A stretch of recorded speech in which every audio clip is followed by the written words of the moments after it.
The morn dispensed a dubious light, a sudden mist had stolen from sight each pleasing vale and hill, when Damon left his humble bowers, to guard his flocks, to fence his flowers, or check his wandering rill. Though schooled from fortune's paths to fly, the swain beneath each lowering sky would oft his fate bemoan, that he, in sylvan shades forlorn, must waste his cheerless even and mourn, nor praised, nor loved, nor known no friend to fame's obstreperous noise, yet to the whispers of her voice, soft murmuring, not a foe. The pleasures he through choice declined, when gloomy fogs depressed his mind, it grieved him to forego. Grieved him to lurk the lakes beside, where coots and rushy dingles hide, and moorcocks shun the day, while caitiff bitterns, undismayed, remark the swain's familiar shade, and scorn to quit their prey but see the radiant sun once more, the brightening face of heaven restore, and raise the doubtful dawn, and, more to gild his rural sphere, at once the brightest train appear that ever trod the lawn. Amazement chilled the shepherd's frame,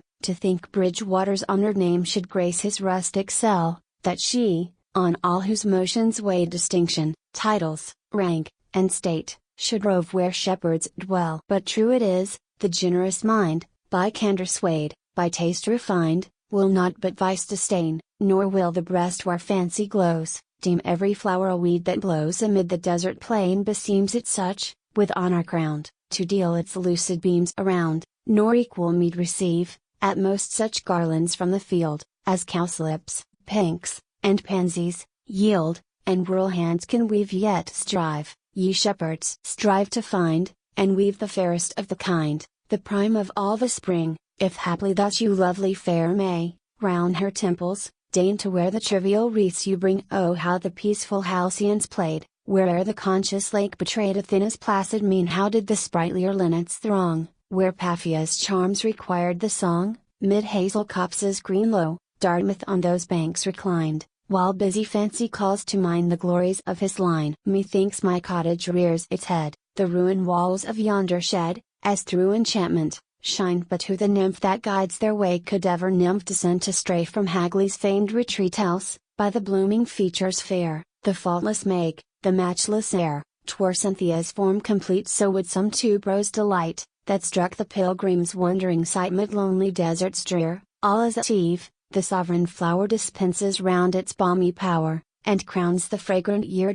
Now no more, the shepherd cried, must I ambition's charms deride, her subtle force disown, no more of fauns or fairies dream, while fancy, near each crystal stream, shall paint these forms alone. By low-browed rock or pathless mead, I deem that splendor ne'er should lead my dazzled eyes astray, but who, alas, will dare contend, if beauty add, or merit blend, its more illustrious ray? Nor is it long, O plaintive swain, since Guernsey saw, without disdain, where, hid in woodlands green, the partner of his early days, and once the rival of his praise, had stolen through life unseen. Scarce faded is the vernal flower, since Stamford left his honored bower to smile. Familiar hero formed by nature to disclose, how fair that courtesy which flows from social warmth sincere. Nor yet have many moons decayed, since Pollio sought this lonely shade, admired this rural maze. The noblest breast that virtue fires, the graces love, the muse inspires, might pant for Pollio's praise. Say, Thomson here was known to rest, for him you vernal seed I dressed, ah, never to return. In place of wit and melting strains, and social mirth, it now remains to weep beside his urn. Come then, my Lelius, come once more, and fringe the melancholy shore with roses and with bays, while I each wayward fate accuse, that envied his impartial muse, to sing your early praise. While Philo, to whose favored sight antiquity, with full delight, her inmost wealth displays, beneath yon ruin's mouldered wall shall muse, and with his friends recall the pomp of ancient days. Here, too, shall Conway's name appear. He praised the stream so lovely clear, that shone the reeds among, yet clearness could it not disclose, to match the rhetoric that flows from Conway's polished tongue. Even Pitt, whose fervent periods roll resistless through the kindling soul of senates, councils, kings, though formed for courts,